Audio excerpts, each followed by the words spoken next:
দেখো এরপর 22 দাগের অঙ্কটা, এটা ধরুন পেজ নম্বর 303 এসএনদের বই।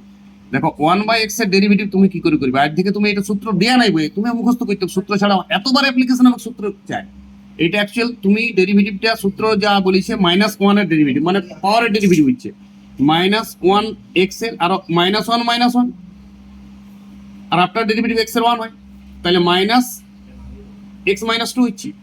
সেইটা আমরা লিখি -1/x²। তাহলে তুমি আজ থেকে এটা মুখস্থ করে গেলে এটাকে সূত্র ভাবো, বই দেখ দেখ না দেখ তুমি সূত্র করে নাও মনে মনে। অপশনের জন্য 1/x এর ডেরিভেটিভ -1/x²।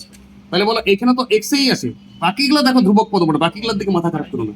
তাহলে ইয়ার সূত্র কি হবে? -1/px + q তার হোল স্কয়ার। চোখ বন্ধ করে করো, কিন্তু আফটার ডেরিভেটিভ হবে px + q। তাহলে px + q এর আফটার ডেরিভেটিভ px এর ডেরিভেটিভ p আর q তো শূন্য, তাহলে -p px + q তার হোল স্কয়ার। তাহলে 1/x এর ডেরিভেটিভ তুমি ডাইরেক্ট লাগাবে এর থেকে -1/x²। এটা ট্যালেন্ট।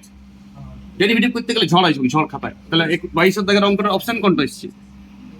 অপশন এসছে -p px + q তার হোল স্কয়ার। তাহলে কোনটা? Option C. চলো অপশন সি, চলো।